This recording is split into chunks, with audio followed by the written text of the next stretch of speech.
Before we get started, I just want to remind everyone that I have comic books available for pre-order right now on Indiegogo. More details will come at the end of the video, so stay tuned. Also, I've noticed that we're getting a lot of people coming in who are viewing these reviews that aren't subscribers yet. In fact, according to my analytics, it says about 75% of you aren't. So if you're enjoying reviews like this, don't forget to subscribe because this channel going forward is focusing on reviewing good stories and bad ones. And this one is a good one because this week, since I'm trying to gather all my thoughts on a couple other Spooky Month series that I'm in the process of reviewing, we're going to talk about my favorite horror movie of all time, John Carpenter's The Thing. So this is an interesting film for me because there's not really any sort of long story that I have about me liking this movie as much as I do when I first saw it, so on and so forth. I don't completely actually remember the first time I saw it. I have some memories of seeing scenes of it with my dad, and I think the first time I watched it all the way through was when I was in college, but I'm not 100% sure on that. All I remember is just absolutely being enthralled by it. And also making one of my past girlfriends watch it with me, and then we ended up making out for a while. Bros who are out there, let me tell you, all the stories about horror movies being perfect for dates is 100% true. And if your girl's not that squeamish, this is a good one. But we don't really need to dwell on me making out with chicks or dating advice from a bachelor like me. Let's be honest, nobody wants to think of a big gorilla-looking motherfucker like myself snogging with someone. We're here for good stories, right? And, again, my sexual exploits are not good stories, because nobody wants to imagine that. Anyway, so The Thing actually started as a novella called Who Goes There? And then was made into a 1930s film called The Thing from Another World. Now here's the thing. John Carpenter's version of the story is wildly different from the original. A lot of people have different backgrounds, some people have had their names changed around, who lives and dies are completely different, so on and so forth. So, I'm not going to delve into the history of the story, because I honestly feel like those are their own thing, and this movie, while a remake of the original story, is so different that I think it should just stand on its own. It's just a really good example of a remake being strong enough and unique enough to be its own thing. This was also an example of one of those weird things that a film is now considered one of the greatest of all time, but back at the time when it was first reviewed and first debuted, it bombed at the box office and critics fucking hated it. Reviewers at this time called the film moronic. Yeah. And basically acted like it was typical 80s schlock. You look at reviews like that now and you start to realize that a lot of professional film critics, and I use that term very loosely, really were about as knowledgeable about what made a good movie as paranoid YouTube commenters when it comes to things like this. It even got nominated by the Razzies for Worst Score. Worst Score! Even Roger Ebert, who is somebody who I have respect for, overlooked this film. It also, like I mentioned, wasn't a commercial success either, despite having such a strong cast and strong director. Now, since then, people have realized exactly how fucking good this movie is, and nowadays it's become properly recognized as one of the greatest horror films ever. So let's go ahead and get into the technical stuff, shall we? The casting goes as follows. We have Kurt Russell as our lead character, helicopter pilot, and overall awesome dude, R.J. McCready. We have the legendary Keith David as Childs, Wilford Brimley here as the chief biologist, named Blair. We have Richard Dysart as the chief physician, Dr. Copper. And I'm not going to go through the rest of the cast, but most of them have experience as TV actors or on Broadway, so you've got a strong cast of characters and there's no weak performances. Now, as for the director, this film is called John Carpenter's The Thing. John Carpenter has one of the most incredible filmographies you're ever going to see in, existence. Just look at it. Assault on Precinct 13, Escape from New York, Halloween, They Live, In the Mouth of Madness. And then my second favorite film by him in Prince of Darkness, and of course, The Thing. The dude's a legend for a reason. But I really feel like of all of his films that I've seen, The Thing is easily his strongest effort. And I've seen most of his films. But that's just my not-so-humble opinion. Also, I still find it weird that the score got panned. I mean, first and foremost, it was composed primarily by Ennio Morricone. You know, that Ennio Morricone. The same guy who did the fucking Dollars trilogy. The score for this film is perfect, to be honest with you. And the reason I say that is it works in a way to set atmosphere and to increase paranoia. It's not trying to be something you play in your iPod. It's like when people criticize Akira Yamaoka's score of the Silent Hill games as not being something that you can just listen to normally. Well, no shit. You're not supposed to. Film scores, video game scores, things like that are supposed to complement the film or game that they're in. They're not supposed to be something that you jam out to in your iPod. Unless it's Theme of Laura from Silent Hill 2. I can jam out to that anytime I want. But you get my meaning. This is one of those scores that it's supposed to accentuate how you're supposed to be feeling at the moment. Not be a bunch of bangers. God, criticism of this movie is always fucking weird to me. It wouldn't surprise me if the fucking movie poster got panned by critics at the time too. And that one was done by the legendary Drew Struzan. Okay, enough about my gripes. What I love about this movie is a couple of things. The first is that it's a horror film set in the Antarctic, and that's a phenomenal setting for a horror film.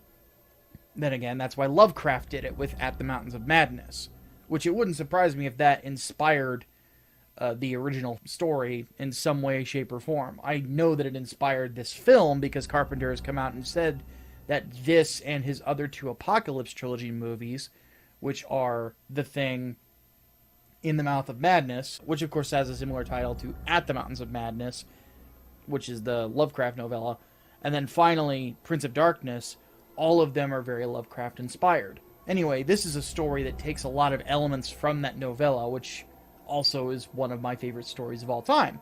I'm a huge Lovecraft fan. The whole plot is basically about isolation. There's really nowhere on Earth that's more isolated than the Antarctic research stations down on the South Pole. The closest nations to them are going to be either New Zealand and the southernmost parts of Chile and Argentina. All of them are thousands of miles from you.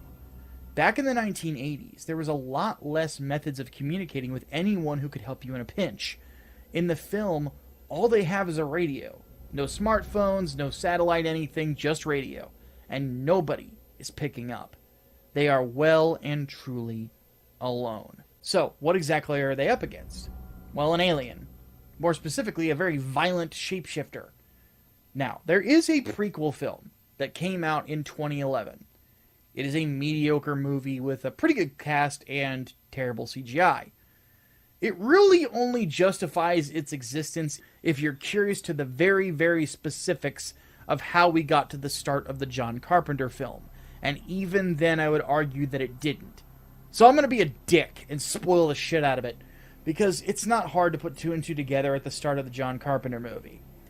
Basically what happens is a research team, which is largely made up of Norwegians, uncovered an alien spaceship beneath the ice of Antarctica. They also found the alien that was originally inside of it.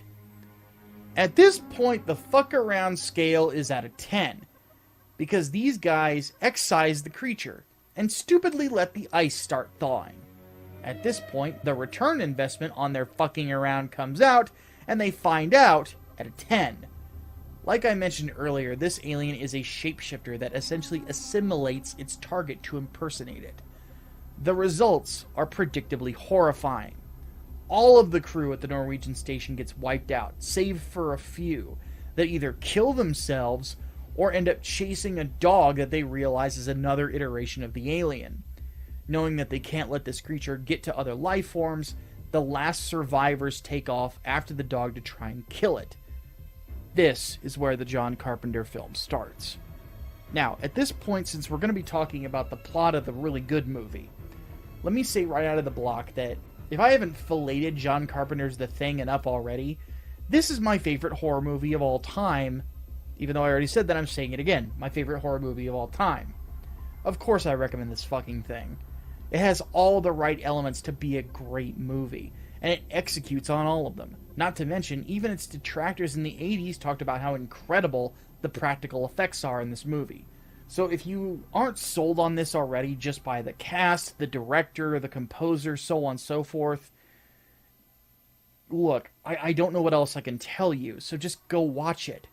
Then come back so we can dissect the plot, because this is the fun part. Alright, from here on in, it's spoiler time.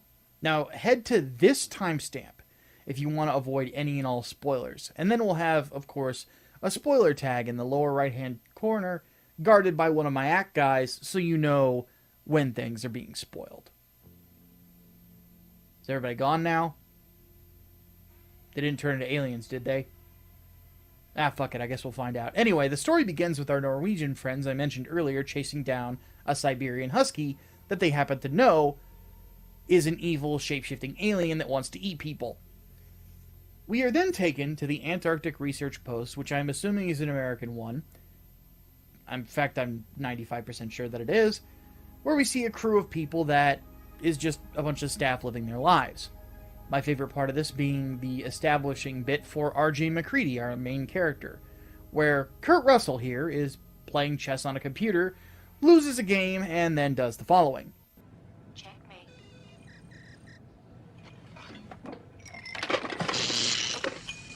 Cheeky bitch.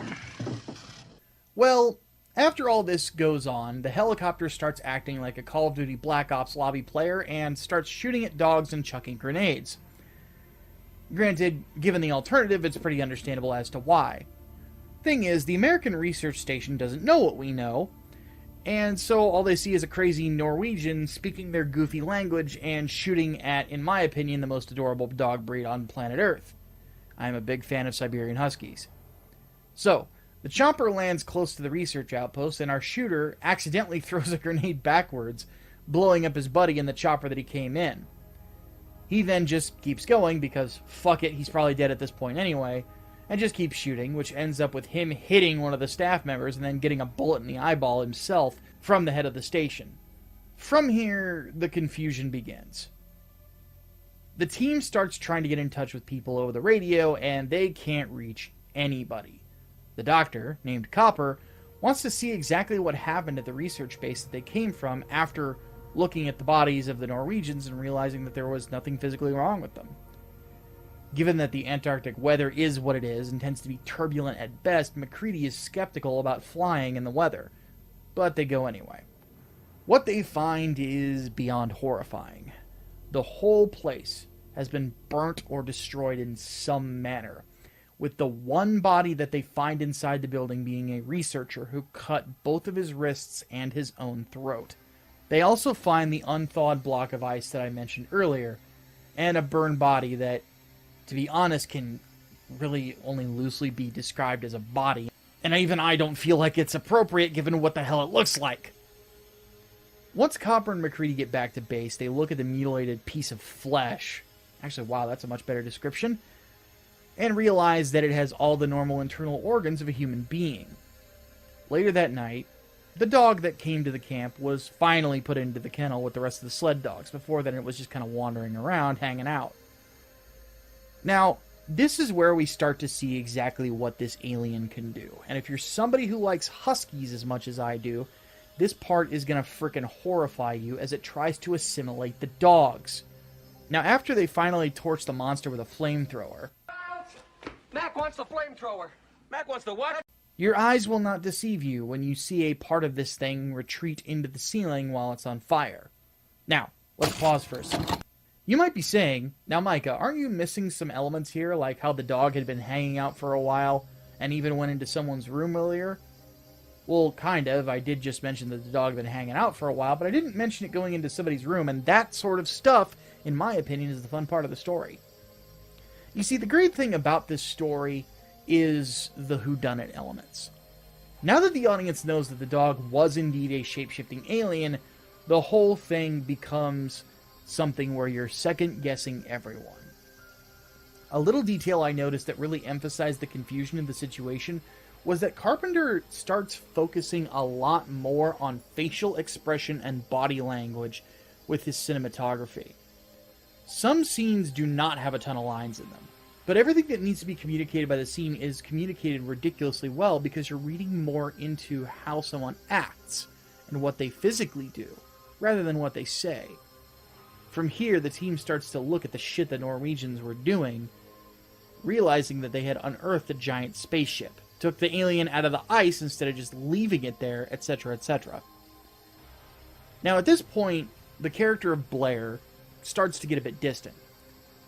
And on top of that, everyone thinks that, well, we torched the thing, this is probably over, let's get some sleep.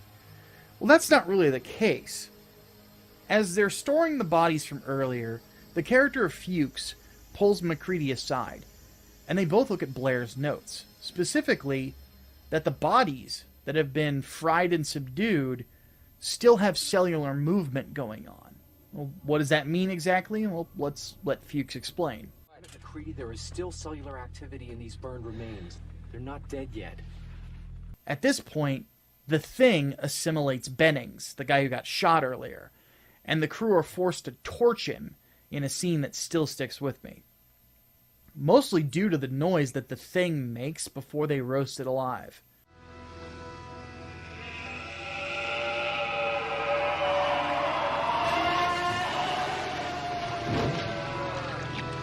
I have to mention again that overlooking how good the score and audio design are in this movie was just key evidence that movie critics are fucking idiots, and they have been throughout the ages. This movie is so well put together, man. Okay.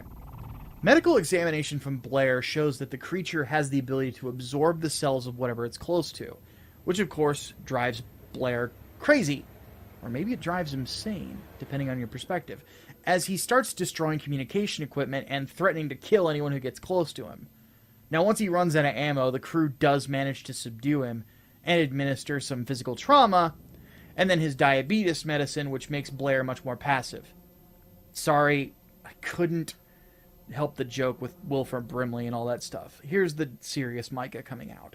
Wilford Brimley is actually fantastic in this film, so don't take any of my teasing and memeing as some sort of knock on anything. He's very good here. Anyway, at this point, Blair has completely destroyed anything that would help them get away from the base. The helicopter and the other vehicles have been sabotaged, and he even went so far as to kill the rest of the sled dogs. Blair, you son of a bitch. Sure, dude, do me a favor. Show me Blair getting punched again. Thank you. For the next 20 minutes, the paranoia starts to ramp up. Copper talks about a blood serum test to see who is infected and who isn't, so let's have a look at the blood. Ah, shit. Well, so much for that idea. From here on in, everybody starts going crazy, to the point where Fuchs' torched skeleton is actually found outside, and yes, that's a tongue twister. And as MacReady, Knowles, and Windows investigate goings-on outside, they actually abandon MacReady out there after finding some clothes that could possibly indicate that MacReady is the Thing, because earlier it's established that the Thing tends to destroy the clothing of whoever it assimilates. Well, of course, as you can imagine, this doesn't sit too well with MacReady, who actually managed to find himself a way out of the freezing storm and into the possession of some dynamite. I have to say, man, this is one hell of a negotiating tactic. Well, after Norris and Knowles try to subdue him, and he knocks them away, Norris's heart negotiates itself out of beating, and he goes into cardiac arrest and stops breathing. Well, that's what we're led to believe. Now, Copper certainly believes it, and the doctor does his job up until the point that this happens. Clear! Clear.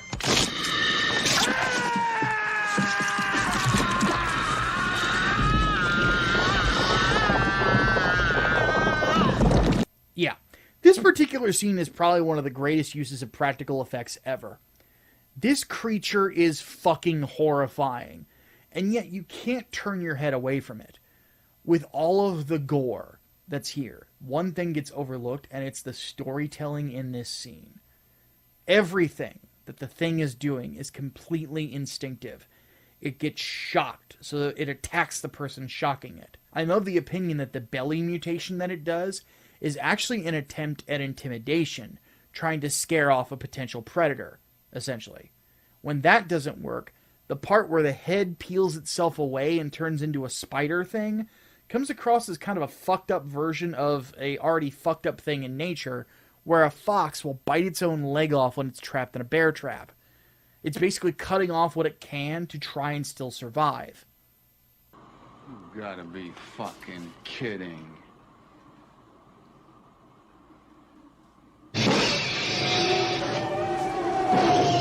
Well, it worked up to a point now, didn't it? Now, after this, paranoia continues as Mac tries and get a test started to see who's infected. Well, Clark isn't a huge big fan of that, so I have a feeling his brain was even less of a fan of the 44 Colt that MacReady blasts him with when he tries to rush him with the scalpel that he snagged earlier. Back to the test and tying everyone up, MacReady basically figured out that every cell of the thing is its own organism, and will try to run if it's attacked. So, the tests start and a few people pass, till we get to...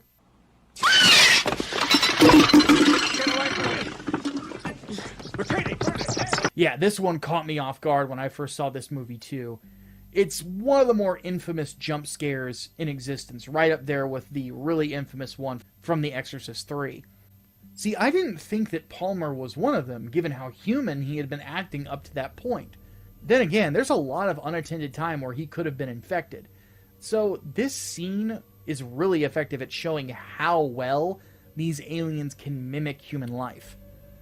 Palmer Thing's head turns into a Venus flytrap and decides to snack on Windows' head because he can't pull the trigger on using a flamethrower in time.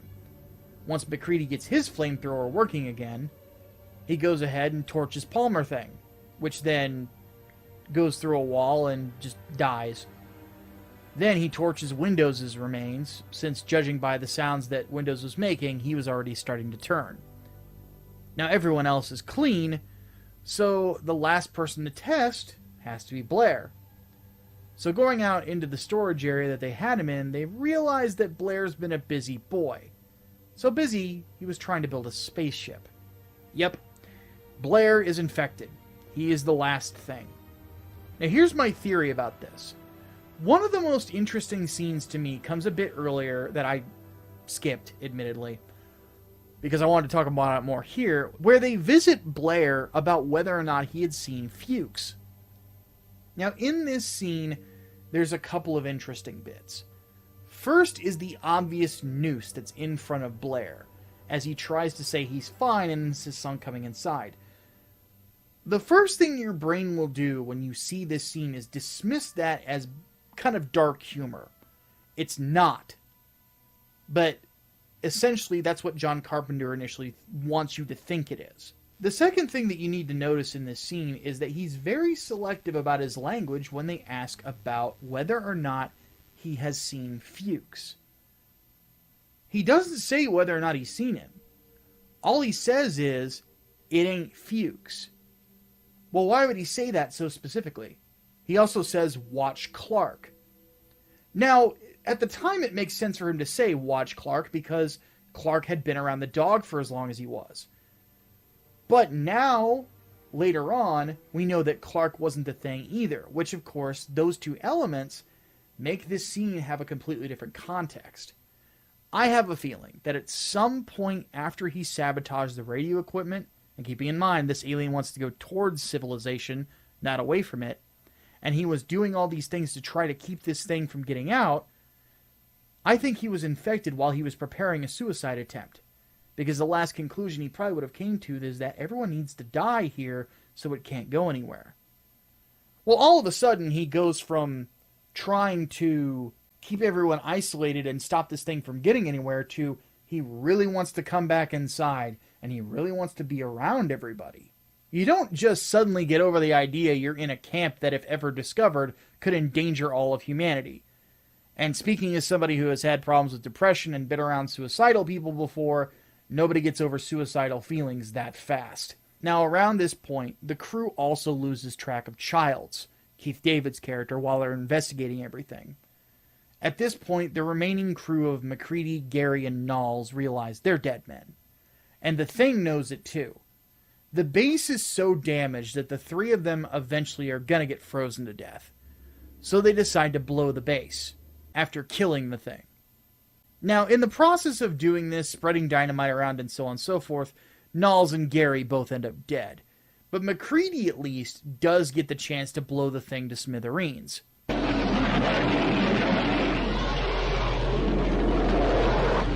Fuck you too!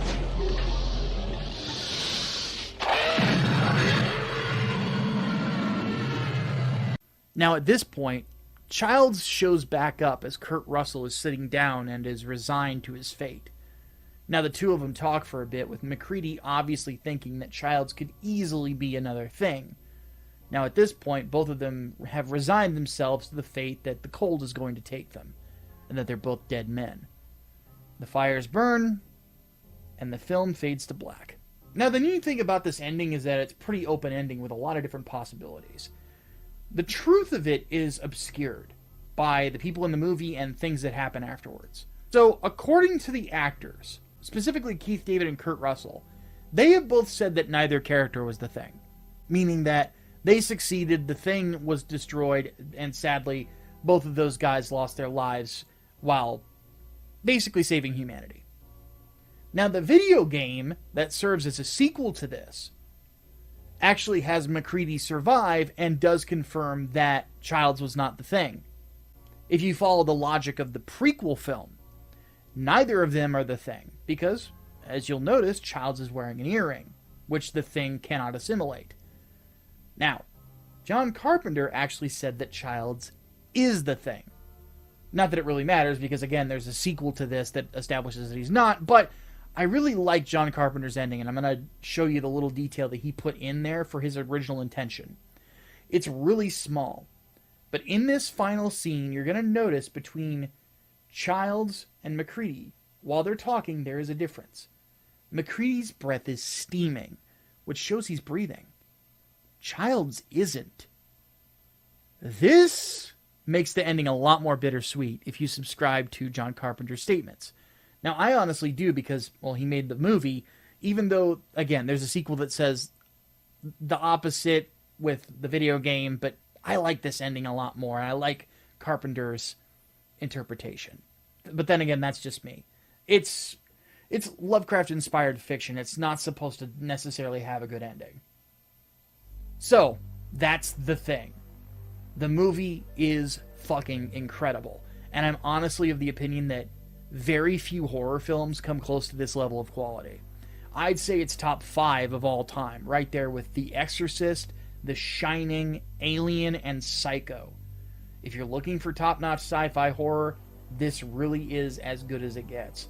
And the great thing about this film is that as time has gone on, like I mentioned earlier, it finally is getting the recognition more and more year by year as being as good as it is.